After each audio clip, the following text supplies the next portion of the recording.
possible TV it's way a news update and I hear the Babeso. Supreme Court, the court, apex court of the land, etna say in crime, the capital of Ghana. Now court to tenase no and Sabri yensa can proceedings could be nina say MPP chairman Kwame Bafo Abronye could mu court or one lawyer.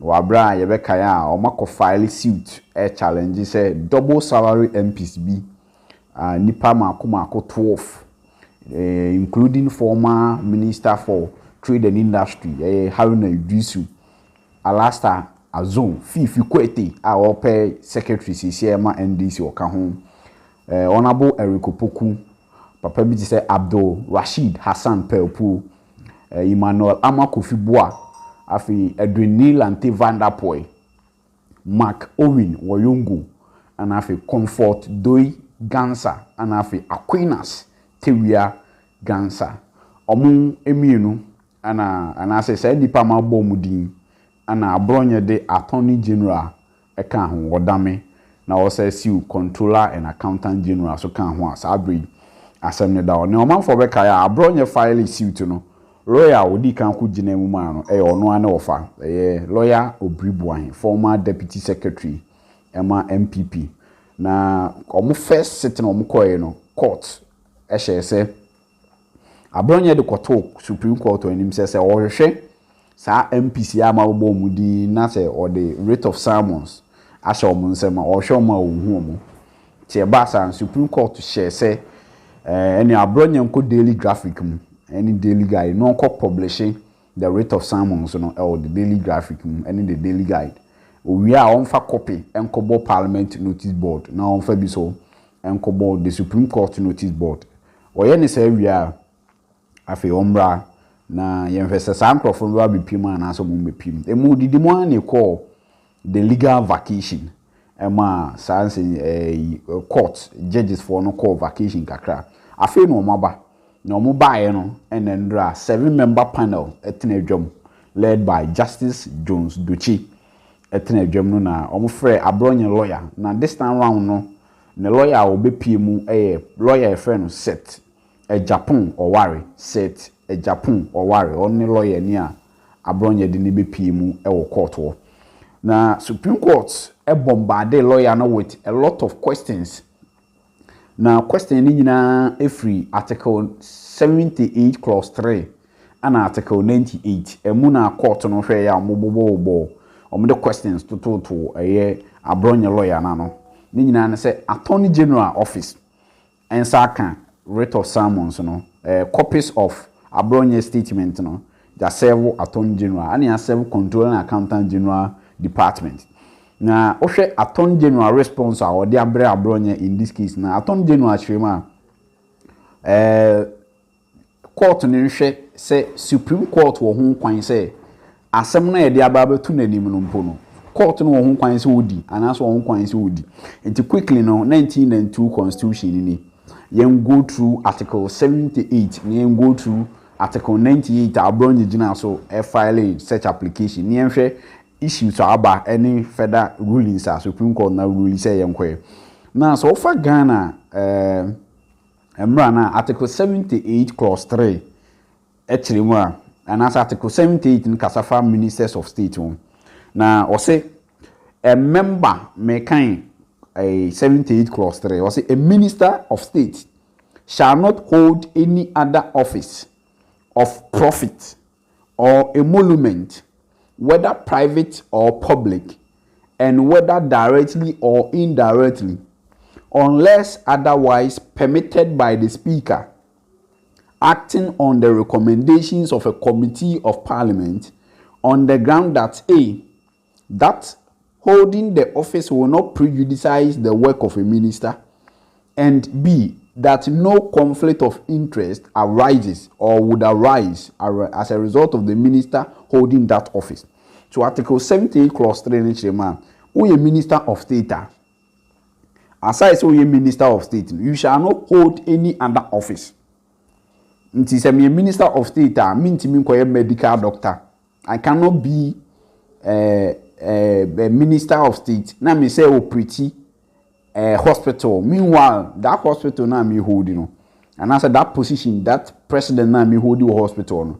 A me benefit into a prejudice me work as a minister. And I say, oh yeah, attorney general. Now was our law firm. Operating your law firm. Now say operating as attorney general. Say kobasa na say case bi ba na say tia law firm na there will be a conflict of what interest over there. Enti say uye say nipa ni bi. Na say opese hold the office. And I say uye MP, Minister of State. Na say opese uye adwuma foforo become Minister of State no a. And say adwuma na okoye dem fa so bebre wa. Also board Speaker of Parliament amane. Na you refer to a committee in Parliament. Na Parliament sa committee no hwe nsemu. A grant approval amount and sign up speaker amount kwan say aside say we minister no sa kwane koye cha adwuma de bisa. And only what Article 78 clause 3 actually. Ofri one Abronye raise issue of Article 98 and quickly no yen go through Article 98. Or say a member of Parliament shall be paid such salary and allowances and provided with such facilities as may be determined in accordance with Article 71 of this Constitution. So, 98 clause 1 chema, we a member of Parliament, you bet your oka, ubeji salary, ubeji allowance, and any other facilities be your best pay amount in accordance with Article 71 of the Constitution. 2. A member of Parliament shall not hold any office of profit or emolument, whether private or public, and either directly or indirectly, unless permitted to do so by the Speaker, acting on the recommendations of a committee of Parliament, on the grounds that holding that office will not prejudice the work of the Member of Parliament, and no conflict of interest would arise as a result of that member holding the office. And only the Article 90 say, Article 90 so boom, say, so you're a member of Parliament, you cannot hold any other office unless there's that officer the amount. And I say what go through the processes Obebo Modian say Speaker of Parliament bemo approval. Now omu pays no omu bi is stated in Article 71, and for the time being they didn't know. You go through the various stages they bema Article 71. Begana match say we Minister of State. Na say yes I be boldin say and I say we member of Parliament. Na say boldin say brabe minister emobia. And there's no problem because powers in the president will kwan say or to me so appointing ministers from Parliament.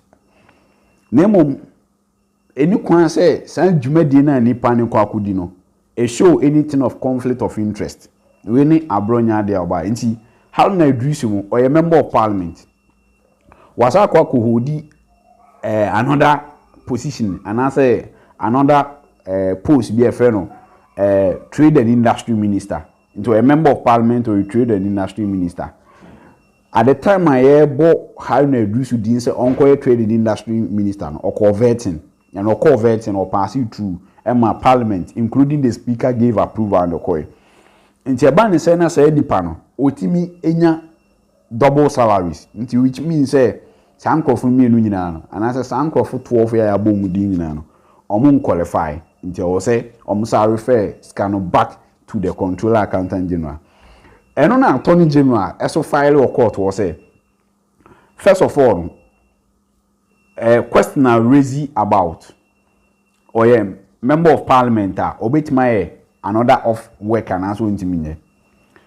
Se nipa no approved by Parliament there on a committee there no so corner so timi koya and there's no problem. It is a how na reduce money fifi kwete ni na ntivanda poema Abronye akosi omu. No mu nyina members of Parliament and ye call ye bo mu din so mo ministers of state. Omobe ministers of state, it was approved by a committee in Parliament as stated in Article 78 clause 3 any Article 90. Ye veto committee who say how na Idris wa okwa trade and industry minister no that ministry na okwa will not conflict the work he is doing as a member of Parliament for people of Tamale Central. but we raise the issue about double salary there and no call for another thing. Attorney General give say double salary akwa ko pima enu kwan say this asem no be pima Supreme Court.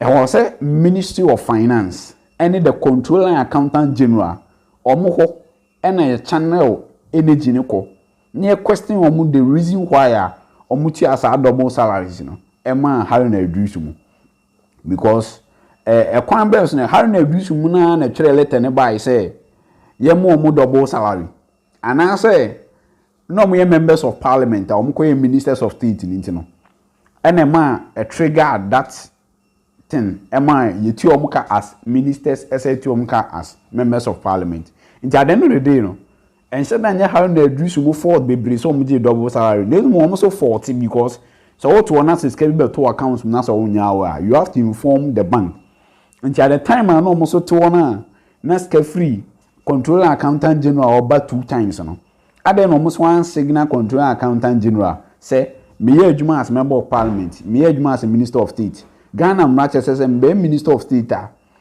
me pay na meji as MP na na de be ma me no mo me minister ni nti ye de ketewa bi na be kan ho ma me nti meji one pay Aden no man notify omo various banks any controller accountant general no mo hwe omo ye nhwe han eji sa pay ni mi no eno ni odame a response or the bank. From there, no na Supreme Court, a catcher Abronye lawyer and say, oh sorry, you know, no musa no questions kakra because question is adena me person me quote you Supreme Court say, why are you not talking to the appropriate courts on the issue of payment of monies? What exactly do you want the court to address?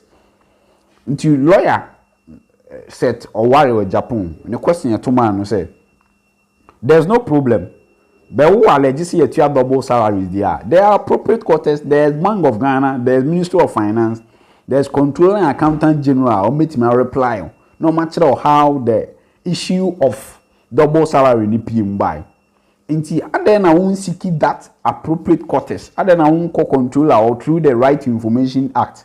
Now when you sign a man, now what the be Supreme Court wa into dear panel person Supreme Court ye amount. And only question a Supreme Court to ball lawyer no. Now lawyer no no case or answers to that question. Be or best record no say so case or the nenum and answer the nanon kwa be kan asem na ebia enye enough. Into court no money time.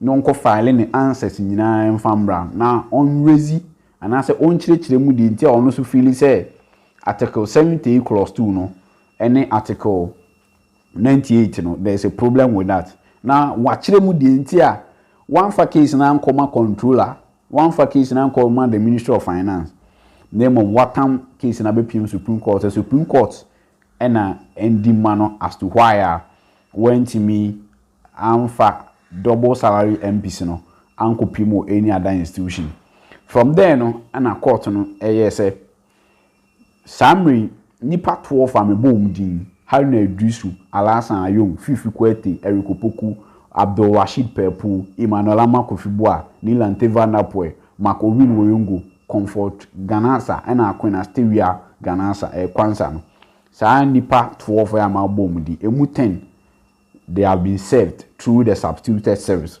akani pe 2 pe say ye dey serve abeto mo so no mo so afọ mo lawyers aba bepiem e wo ho